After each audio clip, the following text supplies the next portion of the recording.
আকাশবাণী কলকাতা। খবর পড়ছি সৃজিত মুখোপাধ্যায়। প্রথমে বিশেষ খবর।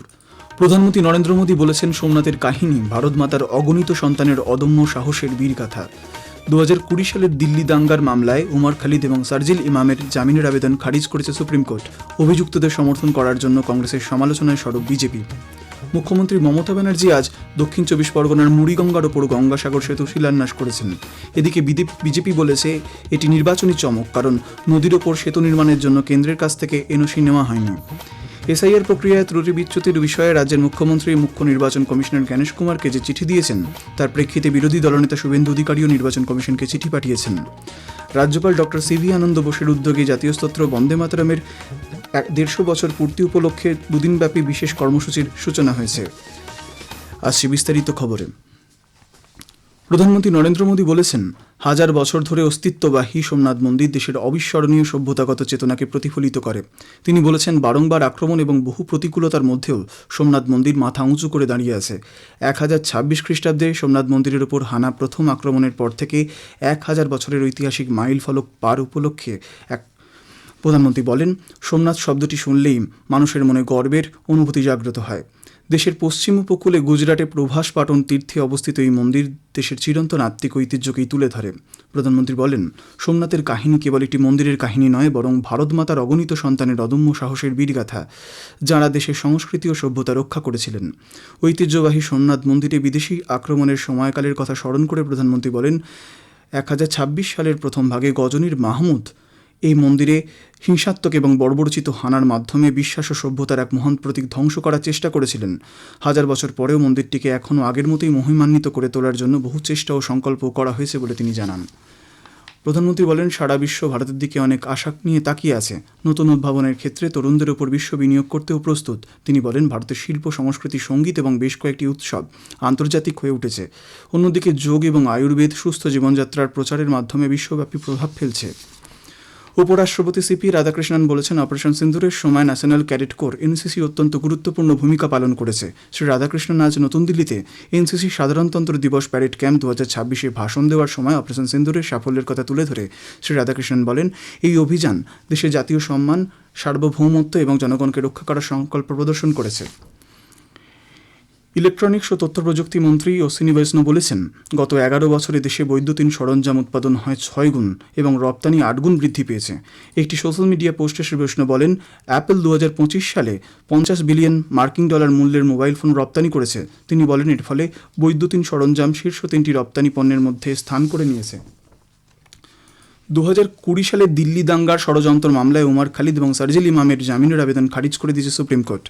অভিযুক্তদের বিরুদ্ধে ইউএপিএ আইনের অধীনে একটি প্রাথমিক মামলা রয়েছে। তবে বিচারপতি অরবিন্দ কুমার এবং বিচারপতি এনভি আনজিয়ারের বেঞ্চ এই মামলায় অন্য 5 অভিযুক্ত গুলফিসা ফাতিমা মিরান হায়দার, সিফাউল রহমান, সেলিম খান এবং সাদাব আহমেদের জামিন মঞ্জুর করেছে।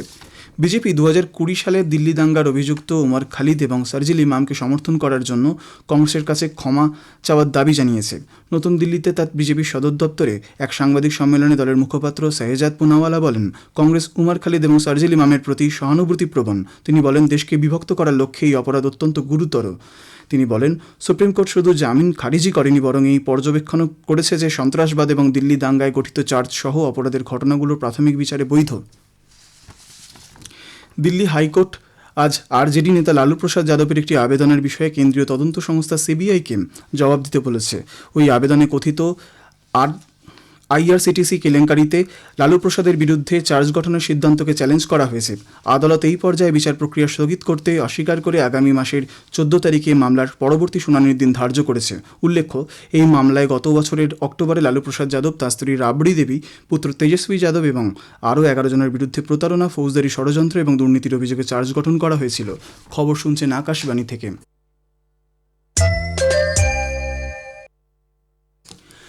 আমাদের সংবাদ শোনা যাবে ইউটিউব চ্যানেল আকাশবাণী সংবাদ বাংলা, ফেসবুক ও ইনস্টাগ্রাম আকাশবাণী সংবাদ কলকাতা এবং এক্স হ্যান্ডেল AIR নিউজ কলকাতাতে।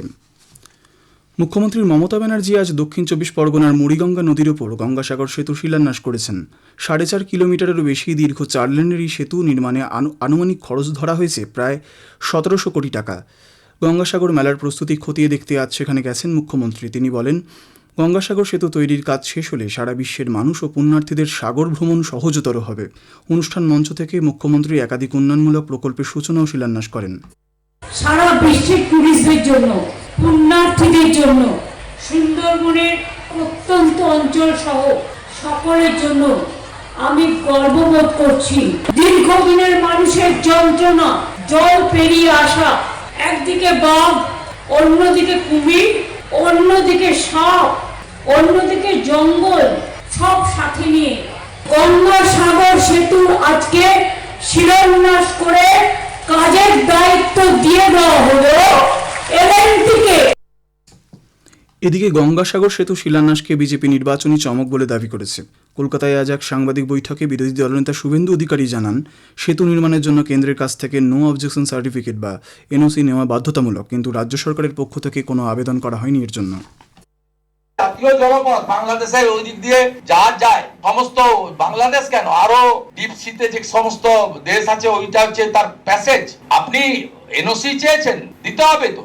রামেশ্বরমের মতো ফোল্ডার ব্রিজ করতে হবে, আপনি বলে দিলেই হবে নাকি? আপনি সামনে ভোট করবেন বলে যা খুশি সাগরে আপনি জিতবেন না। আর ওখানে রামেশ্বরমের মতো ব্রিজ বিজেপি করবে, ভারত সরকারের অর্থে করবে, জাতীয় জলপথ ইনল্যান্ড ওয়াটারওয়েজ করবে, আপনি করতে পারবেন না। এসআইআর প্রক্রিয়ায় ত্রুটি বিচ্যুতি সংশোধন না করলে এই প্রক্রিয়া বন্ধ করার দাবি জানিয়ে মুখ্যমন্ত্রী মমতা ব্যানার্জি নির্বাচন কমিশনকে যে চিঠি দিয়েছেন তার পাল্টা হিসেবে বিরোধী দলনেতা শুভেন্দু অধিকারী ও মুখ্য নির্বাচন কমিশনার জ্ঞানেশ কুমারকে চিঠি দিয়েছেন। বিরোধী দলনেতা লিখেছেন, ভোটার তালিকায় বিশেষ নিবিড় সংশোধন নিয়ে মুখ্যমন্ত্রীর যাবতীয় অভিযোগ কল্পনাপ্রসূত। এসআইআর নিয়ে ভীত হয়েই একের পর এক মিথ্যা অভিযোগ তুলেছেন মুখ্যমন্ত্রী। প্রকৃতপক্ষে এই প্রক্রিয়ার ফলে ভুয়ো, মৃত এবং অবৈধ ভোটার ধরা পড়েছে, চিহ্নিত হয়েছে অনুপ্রবেশকারীরা। এর প্রভাব পড়বে তৃণমূল কংগ্রেসের ভোট বাক্সে। বছরের পর বছর নির্বাচনে কারচুপি করে আসছে রাজ্যের শাসক দল। আগামী নির্বাচন ভোট ব্যাংকে ভাটা পড়ার আশঙ্কা থেকেই মুখ্যমন্ত্রী একের পর এক অসত্য ব্যাখ্যা দিয়ে চলেছেন বলে তিনি চিঠিতে শ্রী অধিকারী উল্লেখ করেছেন। এসআইআর প্রক্রিয়ার প্রস্তুতির অভাব নিয়ে মুখ্যমন্ত্রীর অভিযোগ প্রসঙ্গে তিনি বলেন, গোটা দেশে আলোচনা এবং প্রশিক্ষণের পরেই এই প্রক্রিয়া চালু হয়েছে। রাজ্যের 50,000 বিএলও এবং ইআরওকে প্রশিক্ষণ দেওয়া হয়েছে।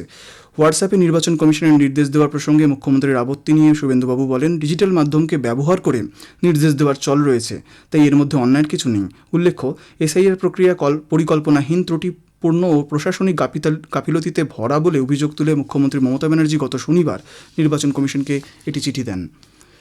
বিজেপির রাজ্য সভাপতি শ্রমিক ভট্টাচার্য বলেছেন, এসআইআর প্রক্রিয়া নিয়ে মুখ্য নির্বাচন কমিশনারকে লেখা চিঠিতে মুখ্যমন্ত্রী যে দাবি করেছেন তা নিতান্তই অমূলক।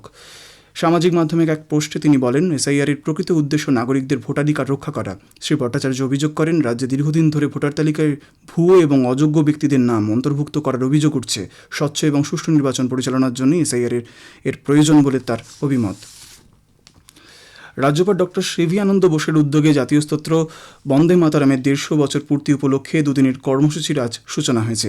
দুপুরে বঙ্কিমচন্দ্র চট্টোপাধ্যায়ের পৈতৃক ভিটে নৈহাটি ও চুঁচুড়া বঙ্কিম ভবন এবং প্রেসিডেন্সি বিশ্ববিদ্যালয় থেকে 3টি বাইক মিছিল রওনা হয়ে জোড়াসাঁকো ঠাকুরবাড়িতে পৌঁছলে সেখানে রাজ্যপাল তাঁদের স্বাগত জানান। সেখানে তিনি অখণ্ড জ্যোতি প্রজ্বলন করেন। বিকেলে ভারতীয় জাদুঘর থেকে ভিক্টোরিয়া মেমোরিয়াল পর্যন্ত এক বর্ণাঢ্য পদযাত্রা শুরু হয়েছে। ঘোড়ার গাড়িতে মিছিলের পুরোভাগে রয়েছেন রাজ্যপাল। সেখানে প্রখ্যাত শিল্পীদের নিয়ে একটি সাংস্কৃতিক অনুষ্ঠান আয়োজন করা হবে। বন্দে ভিরাসত শীর্ষক ভাষণ দেবেন রাজ্যপাল। আগামীকালও কর্মসূচি চলবে। আলিয়া বিশ্ববিদ্যালয়ের ভূগোল বিভাগের উদ্যোগে আজ থেকে 5 দিনব্যাপী প্রাকৃতিক উপায়ে বন্যা নিয়ন্ত্রণ শীর্ষক এক বিশেষ আন্তর্জাতিক কর্মশিবিরের সূচনা হয়েছে। বিশ্ববিদ্যালয়ের পার্ক সার্কাস ক্যাম্পাসে আয়োজিত এই অনুষ্ঠানে উপাচার্য অধ্যাপক ডক্টর রফিকুল ইসলাম বন্যার প্রাথমিক কারণ হিসেবে অনিয়মিত বৃষ্টির কথা উল্লেখ করে বলেন, বৃষ্টিপাত নিয়ন্ত্রণ অসম্ভব হলেও বন্যার ক্ষতিকর প্রভাব থেকে রক্ষা পাওয়া সম্ভব। বিদেশমন্ত্রী ডক্টর এস জয়শঙ্কর বিদেশ সফরের প্রথম পর্বে আজ ফ্রান্সে পৌঁছেছেন। একটি সোশ্যাল মিডিয়া পোস্টে ডক্টর জয়শঙ্কর বলেছেন, তিনি প্যারিসে কিসে ত্রাম ভারত ও ফ্রান্সের মধ্যে বয়নগাথা শীর্ষক প্রদর্শনী পরিদর্শন করেছেন। তিনি বলেন, ভারত ও ফ্রান্সের সাংস্কৃতিক সংযোগের স্মারক হিসেবে এই প্রদর্শনীতে ভারতের বস্ত্রশিল্পের ঐতিহ্য, দক্ষতা এবং সৃজনশীলতা তুলে ধরা হয়েছে। সফরের দ্বিতীয় পর্বে বিদেশমন্ত্রী লুক্সেমবার্গ সফর করবেন। সেখানে তিনি লুক্সেমবার্গের উপপ্রধানমন্ত্রী ও বিদেশমন্ত্রীর সঙ্গে দেখা করার কথা। শেষ করার আগে খবরের বিশেষ কিছু অংশ আর একবার। প্রধানমন্ত্রী নরেন্দ্র মোদী বলেছেন, সোমনাথের কাহিনী ভারত মাতার অগণিত সন্তানের অদম্য সাহসের বীরগাথা। 2020 সালে দিল্লি দাঙ্গার মামলায় ওমর খালিদ এবং সার্জিল ইমামের জামিনের আবেদন খারিজ করেছে সুপ্রিম কোর্ট। মুখ্যমন্ত্রী মমতা ব্যানার্জি আজ দক্ষিণ 24 পরগনার মুড়িগঙ্গার উপর গঙ্গাসাগর সেতু শিলান্যাস করেছে। রাজ্যপাল ডক্টর সিভি আনন্দ বোসের উদ্যোগে জাতীয় স্তোত্র বন্দে মাতরমের 150 বছর পূর্তি উপলক্ষে দুদিনব্যাপী বিশেষ কর্মসূচির আজ সূচনা হয়েছে। খবর এখনকার মতো এ পর্যন্তই। এর পরের সংবাদ শুনুন 6:35 মিনিটে।